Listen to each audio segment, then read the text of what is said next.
All right, today's Spec Corvette project, we'll be installing my belts. I've got a 6-point setup that I picked up from Sabelt. I think that's how you pronounce their name. Anyway, I went with this one, with this set, because it had most of the features of other belts that I've run in the past, and it was just less expensive, so I figured I'd give it a try. These are FIA belts, so they're good for 5 years. Now, granted, I bought these in 2021, and I'm installing them now in 2022, so I've got 4 years left. But anyway, the FIA belts require you to change them out a little bit less than the SFI certifications. So, so that's what I'm running here. These, because of the way they clip in, will be relatively easy to install. Essentially, this just clips over my anchor points, and then a little cotter pin goes through there to prevent them from coming off. And then, of course, inside the car, I already have my anchors in place. So when I had my cage put in, the cage builder went ahead and put in these anchor points for me. So I've got one here, and then over on the tunnel, I've got another one there. So that's actually the one they welded in. And then, of course, on my AMT seat mount, I've got some mounts underneath it. I don't know how well I'm going to be able to see this. So yeah, you can kind of see one there and one over there. Those are the 2 mounts for my anti-substraps. And then, of course, in the back, I've got the bar to attach my harnesses to. So I'll just be essentially clipping this thing in, and then most of the work is actually in just adjusting the belts, getting the buckles in the right place so they're not binding on anything, and they're feeling comfortable so you can get in and out of it easily. So I'll get to work on this and then check back with any details.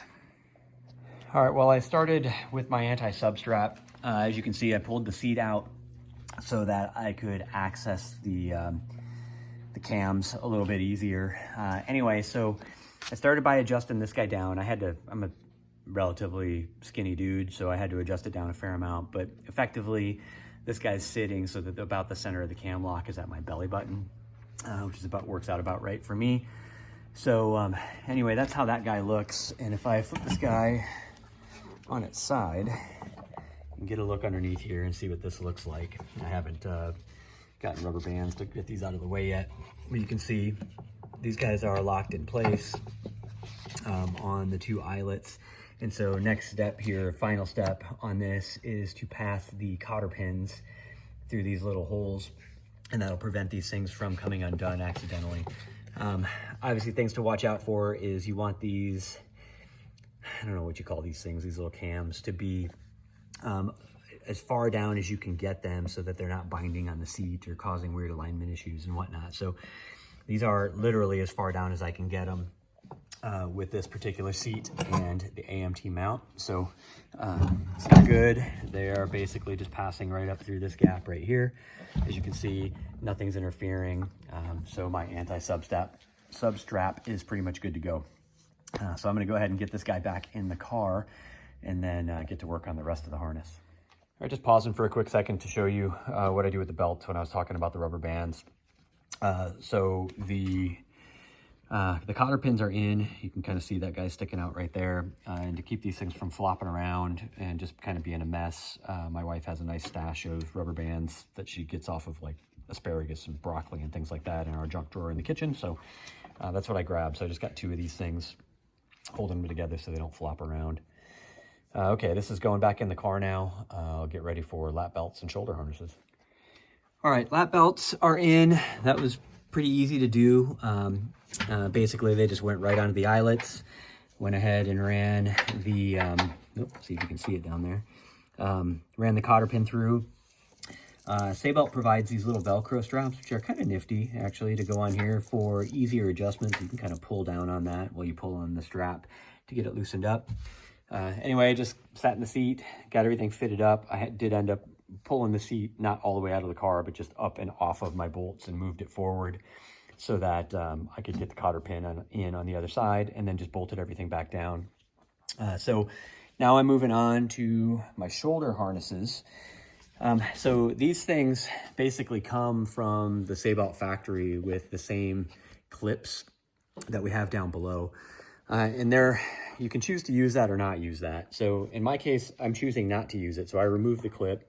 And essentially what I've done, which is how I pretty much have always done this, is I just wrap the belt around the harness bar back here.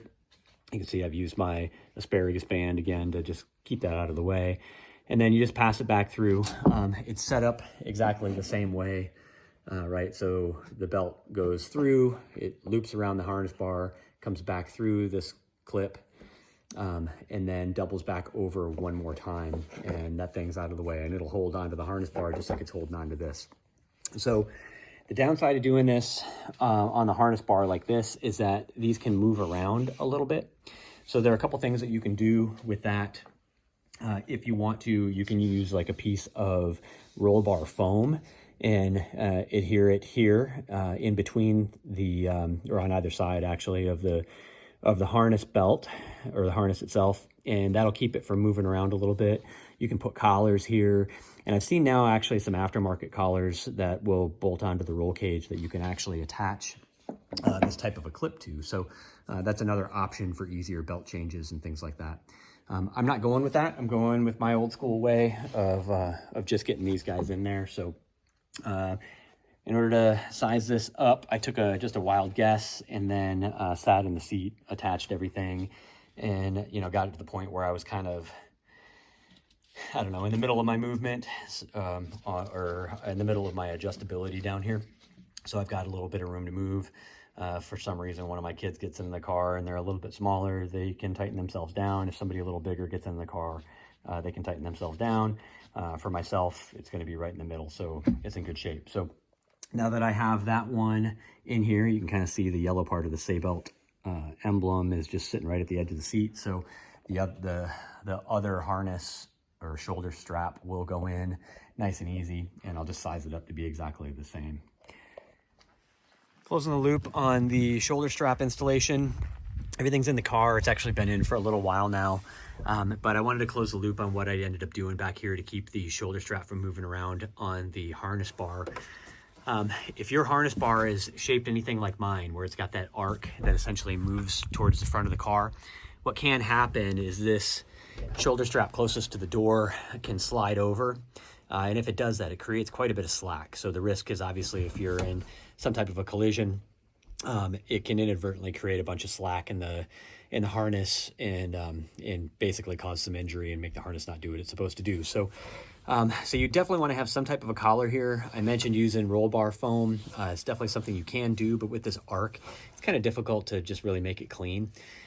So I opted to use these Nylite roll bar mounts. They're the same ones that I mentioned previously and used for my shock canister mounts. And they're fairly universal. You see the little rubber insert in there. That's because it's actually sized for a larger bar, and you put the inserts in and for smaller applications. So they're pretty universal on where you want to use them. So I've just got these on each side. You see the other one over there to keep the straps from moving around. If they slide in, it's not too big of a deal, although that's not particularly likely, because if I get this back in here, you'll see that I used the holes that are part of the mount to just zip tie the excess shoulder strap in place. So that essentially keeps it from moving in, which isn't too big of a risk anyway, but the bigger deal is it keeps it from moving out and creating a bunch of slack. So with that, that's it on the installation. Still quite happy with the Sabelt harnesses. Definitely for the money, it seems to be a pretty good value. So that's it on this installation. Moving on to the next thing.